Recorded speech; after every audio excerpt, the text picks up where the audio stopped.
எனதன்பு மேசம் ராசிக்கார நேயர்களுக்கு எனதினிய வணக்கங்க. நம்ம இன்னைக்கு வீடியோ பதிவுக்கு முழுமையா போறதுக்கு முன்னாடி முருகரை மனதார வணங்கிட்டு வீடியோ பதிவுக்குள்ள போகலாங்க. ஓம் முருகா போற்றி, ஓம் முருகா போற்றி, ஓம் முருகா போற்றி. என்னை காக்கும் முருகனே போற்றி. நல்லதே நடக்கும், நல்லது மட்டும்தான் நடக்கும். நம்மளோட மேசம் ராசிக்காரங்க தங்களை நாடி வர்றவங்களை நன்கு உபசரித்து வேண்டிய உதவி செய்வதில் சிறந்தவங்களா இருக்காங்க. தெய்வ அருளும் திட சிந்தனையும் கொண்டவங்களா இவங்க இருக்காங்க. நினைச்சத சாதிக்கிற வரைக்கும் அதிர்ஷ்டத்தை இவங்க நம்ப மாட்டாங்க. கடவுளை மட்டும்தான் இவங்க நம்புவாங்க. உழைப்பை மட்டும் நம்பக்கூடியவங்களா இவங்க இருக்காங்க. ஆத்ம பலமும் துணிவும் இவங்க கிட்ட அதிக லெவல்ல இருக்குதுங்க. அனைவருக்கும் வணக்கங்க. நீங்க இந்த 3 இடங்களுக்கு மட்டும் தவறுதலாக கூட செல்ல வேண்டாங்க. உங்களுக்கான நேரம் ரொம்பவும் குறைவாயிருக்கு. ஏன்னா நீங்க இந்த 3 இடங்களுக்கு போனீங்கன்னா எதிர்பாராத விபத்துக்கள் ஏற்பட்டு நீங்களும் உங்கள் குடும்பமும் பல சிரமங்கள்ல சந்திக்க நேரிடுங்க. குறிப்பா இந்த மாதத்துல ராகு கேதுக்கள் தங்கள் உக்கிர ரூபத்தை எடுப்பாங்க. இந்த மாதத்துல கோடை காலத்துல வெயில் ரொம்பவும் அதிகமாயிருக்கும். வளி மண்டலத்துல வெப்பம் எப்படி இருக்குதோ அதே போல இந்த நேரத்துல ராகு கேதுக்களும் அதே அளவு வெப்பத்தோட தங்கள் உக்கிர ரூபத்தை எடுப்பாங்க. நீங்க இந்த இடங்களுக்கு செல்ல வேண்டாம். ஒருவேளை நீங்க சென்றால் நீங்க நிறைய இழக்க நேரிடுங்க அப்படின்னு நீங்க தெளிவா புரிஞ்சுக்கோங்க. உங்களோட வாழ்க்கை உங்க கையில தாங்க இருக்கு. நீங்க செல்லக்கூடாத இடங்கள் எவை, நீங்க அந்த இடங்களுக்கு போனா உங்களுக்கு எப்படி நஷ்டம் ஏற்படும் என்பது பற்றி நாம தெளிவா தெரிஞ்சுக்க போறோங்க. இதை தெளிவா தெரிஞ்சுக்கணும் அப்படின்னா இந்த காணொலிய பொறுமையாகவும் நிதானமாகவும் நீங்க தனியாக உட்காரவில்லை அப்படின்னாலும் எங்கும் கடந்து செல்லாம கடைசி வரைக்கும் கேட்க முயற்சி பண்ணுங்க. ஏன்னா சில விஷயங்களை என்ன இருக்கிறது இதில் என்று தள்ளிவிட்டு விடுவோம். மனிதர்களுக்கு என்னவென்றால் எதுவாக இருந்தாலும் எளிதாக நம்மிடம் வந்த எதையும் நம்ம சாதாரணமா பார்ப்போம். கஷ்டப்பட்டு பெற்றதற்கு மதிப்பு அதிகமா இருக்கும். ஆனா தெய்வ அனுகிரகம் எப்படி இருக்கும் அப்படின்னா இந்த ராசிக்காரர்களுக்கு நீங்க செய்த புண்ணியம், நீங்க செய்த பூஜைகள், உங்கள் நல்ல குணம் ஆகியவற்றால தெய்வமே அந்த பரமேஸ்வரனே இந்த பதிவை உங்க கண்ணில் படும்படி செஞ்சிருக்காரு.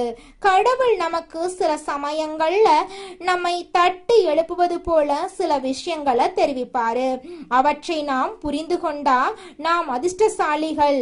அப்படி புரிஞ்சுக்கல அப்படின்னா நம்ம வாழ்க்கையில பிரச்சனை நடக்கிறதுக்கு வாய்ப்பு இருக்குதுங்க. புரிஞ்சு நடந்துக்கோங்க. உங்க வாழ்க்கையில நல்லது மட்டும் தாங்க நடக்கும். கடவுள் நமக்கு சில சமயங்கள்ல நம்மை தட்டி எழுப்புற மாதிரி சில விஷயங்களை தெரிவிப்பாரு. அவற்றை நாம புரிந்து கொண்டா நாம அதிர்ஷ்டசாலிகள். என்ன இருக்குது இதுல அப்படின்னு அலட்சியப்படுத்தியவர்கள் எத்தனையோ பேரு காலப்போக்குல மறைந்து விட்டனர். கண்ணிமைக்கும் நேரத்துல நமக்கு நல்லது நடக்கலாம், அதே போல நஷ்டங்களும் நடக்கலாம். அதனால அப்படிப்பட்ட தவறு உங்களுக்கு நடக்க கூடாதுங்க. அப்படிங்கிறதுக்காக நான் இந்த பதிவுல பல விஷயங்களை உங்களுக்கு சொல்ல போறேங்க. எல்லா நல்ல விஷயங்களை பத்தியும் நீங்க தெரிஞ்சுக்க போறீங்க. பரமேஸ்வரர் உங்களுக்கு பலவிதமான நன்மைகளை தரப்போறாருங்க. அதுல துளி கூட மாற்றமே கிடையாது. இப்ப நான் சொல்லக்கூடிய 3 இடங்களுக்கு மட்டும் நீங்க செல்ல வேண்டாங்க. அதே போல செல்ல வேண்டிய இடங்களையும் நான் இந்த பதிவுல சொல்றேங்க. அங்கு சென்றா இந்த மாதத்துல உங்களுக்கு நல்லா இருக்குங்க. அதே போல இந்த காணொளிய பாக்குறதுக்கு முன்னாடி ஓம் நமச்சிவாயா அப்படின்னு கருத்துக்கள்ல பதிவிடுங்க. தயவு செய்து இந்த பதிவுக்கு உங்களோட ஆதரவை தாருங்க.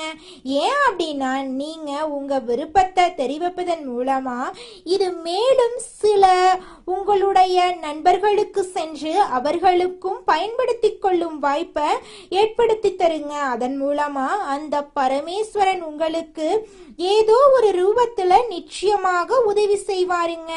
ஒருவரின் ஆதரவு 4 நபர்களுக்கு சென்றடைய உதவியா இருக்குங்க. அவர்களையும் அவர்களின் குடும்பத்தையும் நீங்க காப்பாற்றியவர்களாயிருவீங்க. அப்படிங்கறதால உங்களுடைய ஆதரவை தாருங்க. இனி தாமதிக்காம விஷயத்துக்குள்ள போலாங்க.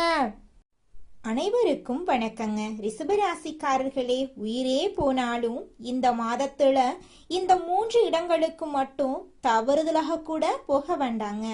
நேரம் ரொம்பவும் குறைவா இருக்கு. ஏன்னா நீங்க இந்த 3 இடங்களுக்கு போனீங்கன்னா எதிர்பாராத விபத்துக்கள் ஏற்பட்டு நீங்களும் உங்கள் குடும்பமும் பல சிரமங்களை சந்திக்க நேரிடும். குறிப்பா இந்த மாதத்துல ராகு கேதுக்கள் தங்கள் உக்கிர ரூபத்தை எடுப்பாங்க.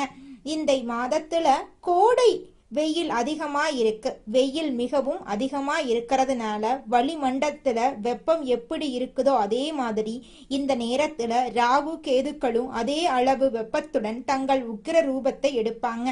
நீங்க இந்த இடங்களுக்கு செல்ல வேண்டாம். ஒருவேளை நீங்க சென்றால் நீங்கள் நிறைய இழக்க நேரிடுங்க.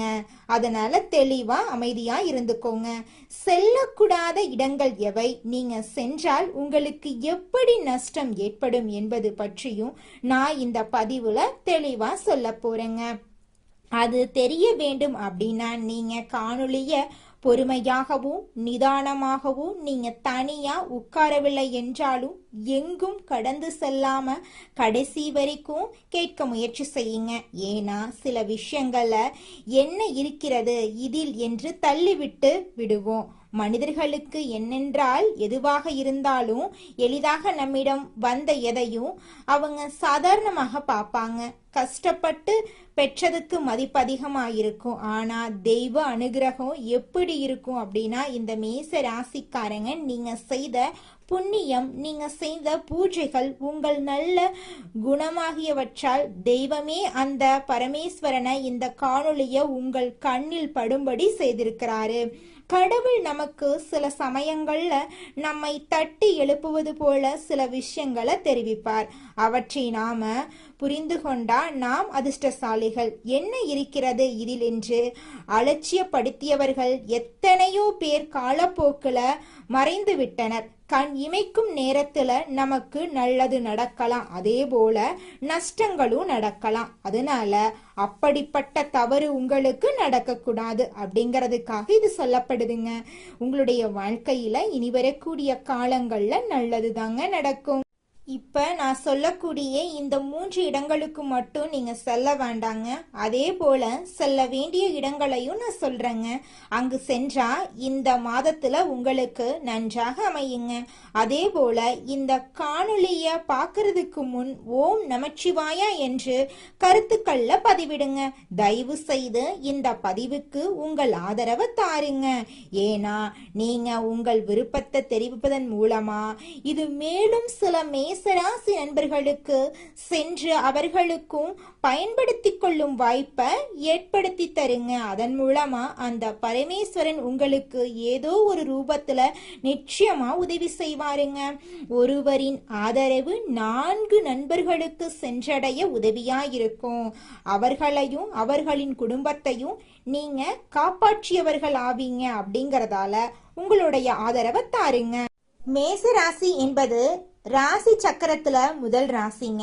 மேச ராசியின் அதிபதி செவ்வாய் பகவான். அஸ்வினி நட்சத்திரம் 1, 2, 3, 4 பாதங்கள், பரணி நட்சத்திரம் 1, 2, 3, 4 பாதங்கள், கிருத்திகை நட்சத்திரம் முதல் பாதத்தில் பிறந்தவங்க இந்த மேச ராசியை சேர்ந்தவங்க.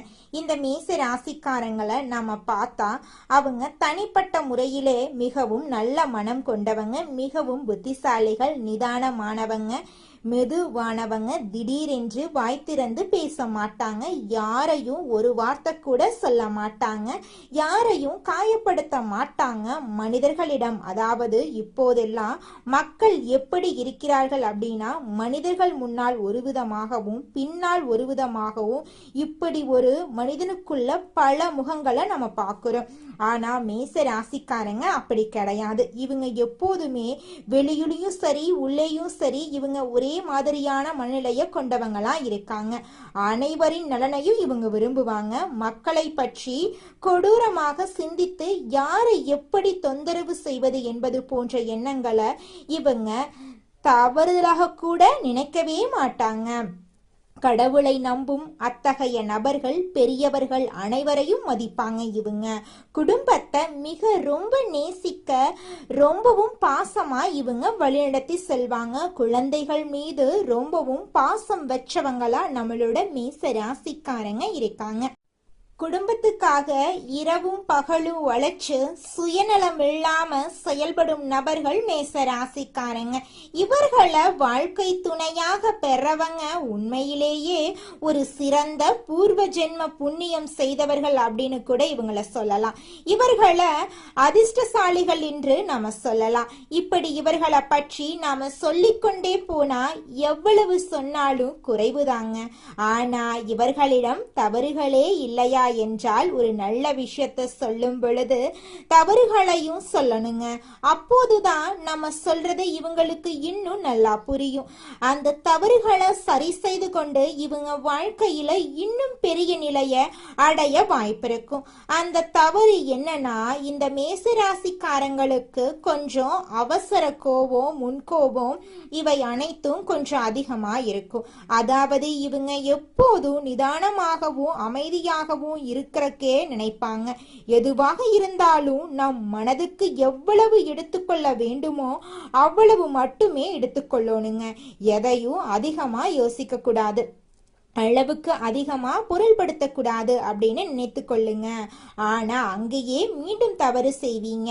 ஏன்னா ஒரு முடிவை எடுத்துட்டா ஒரு கணம் கூட நினைத்தபடி அந்த வார்த்தையில நிக்க முடியாது. மீண்டும் உடனே நழுவிடுவீங்க.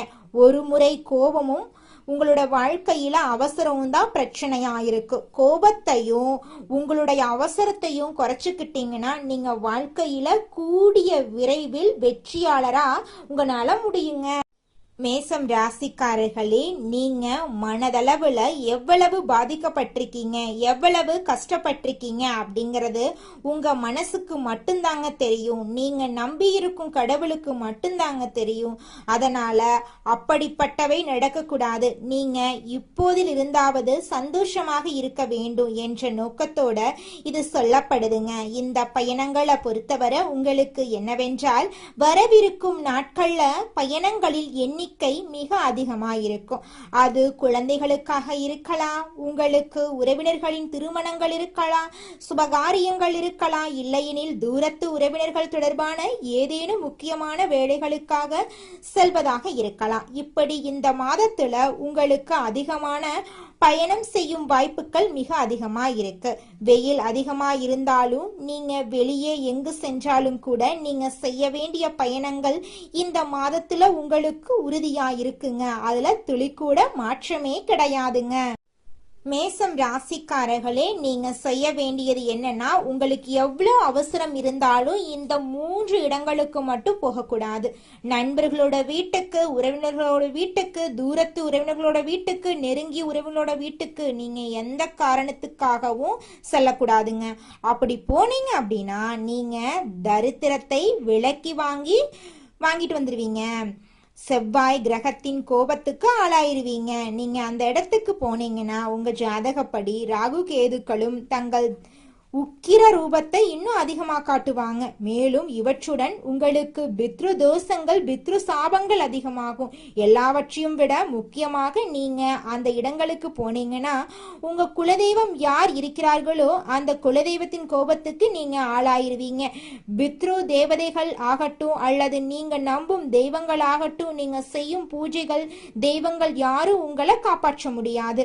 அங்க போனீங்கன்னா மட்டும் நீங்க நடக்க வேண்டிய அனைத்து கெட்டவற்றுக்கும் தயாராகி நீங்க போறது நல்லது. அவ்வளவு எதிர்மறை ஆற்றல் அங்கு இருக்குதுங்க.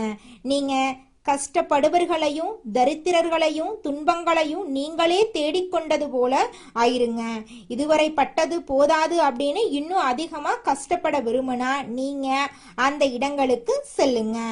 அதனால அந்த இடங்களுக்கு செல்லாதீங்க. உங்களுக்கு அவற்றை பற்றி தெரியாது, தெரிந்தால் யாரும் செல்ல மாட்டாங்க, பலருக்கு தெரிந்தால் எச்சரிக்கையாக இருப்பாங்க. அப்படிங்கறதால மேச ராசிக்காரங்களுக்கு இந்த பதிவுல இந்த கருத்து சொல்லப்படுதுங்க. மேச ராசிக்காரர்களே, நீங்க உங்க ஜாதகப்படி கடந்த சில காலங்களா நீங்க ரொம்பவும் கஷ்டப்பட்டிருக்கீங்க. மன ரீதியாகவோ அல்லது உடல் ரீதியாகவோ எவ்வளவு துன்பப்பட்டிருக்கீங்க, எவ்வளவு மன அழுத்தத்துக்கு ஆளாயிருக்கிறீங்க. குடும்ப பிரச்சனைகளா இருக்கலாம், நிதி பிரச்சனைகளா இருக்கலாம், சில வேலைகள்ல தடைகள் ஏற்படுவதா இருக்கலாம். இது போன்றவற்றால பல சிரமங்களை அனுபவித்து வந்திருக்கீங்க. ஆனா இனிமேல் கஷ்டப்படக்கூடாதுங்க. அந்த இடங்கள்ல முதல் இடம் என்னன்னா, உங்களுக்கு உங்கள் சுற்றுப்புறத்துல அல்லது உங்கள் உறவினர்கள்ல அல்லது இரத்த சம்பந்தப்பட்டவர்கள் அல்லது நண்பர்கள்ல யாராவது ஒருவர் இருப்பாங்க அல்லவா? அப்படிப்பட்டவர்களில் ஒரு நபர் மிகவும் தூரத்துல இருப்பார். அதாவது அவர்களின் வாழ்க்கை எப்படி இருக்கும் அப்படின்னா, பெரும்பாலும் எதிர்மறையாகவே நிறைந்திருக்கும். அவங்க பெண்களாக இருக்கலாம், ஆண்களாக இருக்கலாம், யாரா வேண்டுமானாலும் இருக்கலாம். அவங்க எந்த பிறவியில செய்த கர்மமோ பாவமோ அல்லது இந்த பிறவியில தெரிந்தோ ஏதேனும் தவறுகள் செய்கிறார்களோ, எதுவா இருந்தாலும் சரி, பாவம் அது அவர்களின் கர்மா. அத்தகைய நபர்கள் நிச்சயமா உங்கள் சுற்றுப்புறத்துல ஒருவராவது இருந்திருப்பாங்க. அது யார் என்ன என்பது உங்களுக்கு இப்போதே புரிஞ்சிருக்கும். அதாவது அவங்க குடும்பத்திலோ சண்டைகள், மன அமைதி இன்மை, கணவன் மனைவி சரியாக இல்லாம இருக்கிறது, பிரிந்திருக்கிறது, தனியாக இருக்கிறது, உடல்நல பிரச்சனைகளால அவதிப்படுறது, பொருளாதார ரீதியாக மிகவும் சிரமப்படுறது அல்லது குடும்பங்கள்ல அதிகமான சண்டைகள், மனஸ்தாபங்கள், மன உளைச்சல் போன்றவற்றால மிகவும் சிரமப்பட்டிருப்பாங்க.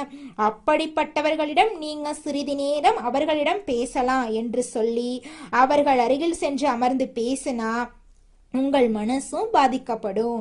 அவங்க நல்லவர்களா கெட்டவர்களா என்று நான் சொல்லல, அவங்க மிகவும் நல்லவர்களாக இருப்பாங்க. ஆனா அவர்களிடம் பேசும்போது அவர்களின் வார்த்தைகள் எப்போதும் துயரங்கள், கஷ்டங்கள், கண்ணீர், எப்போதும் ஒரு விரக்தி உணர்வுடன் இருக்கும். அவர்களின் வார்த்தைகள் அனைத்தும் எதிர்மறையா இருக்கும். வெளியே சிரித்து கொண்டிருந்தாலும் உள்ளே துயரம் இருக்கும். இப்படி யார் இந்த எதிர்மறை நபர்கள் இருக்கிறார்களோ இவர்களிடம் சென்று அமரும் போது அல்லது இவர்களிடம் தொலைபேசியில் பேசும்போது கூட நம் மனசும் எதிர்மறையாக சிந்திக்க தொடங்கும். அதனால உங்களை சுற்றி எதிர்மறையான எண்ணங்கள் கொண்டவர்கள் யாராவது இருந்தா தயவு செய்து அவர்களிடம் போக வேண்டாம். அவர்களிடம் பேச முயற்சிக்காதீங்க. அவர்களின் வீட்டு வாசல கூட மிதிக்காதீங்க. அவர்களுக்கு தொலைபேசியில கூட அழைக்காதீங்க. முக்கியமா இந்த காலகட்டத்துல அவர்களிடம் நீங்க பேசாதீங்க. தயவு செஞ்சு அவர்களிடமிருந்து விலகி இருங்க.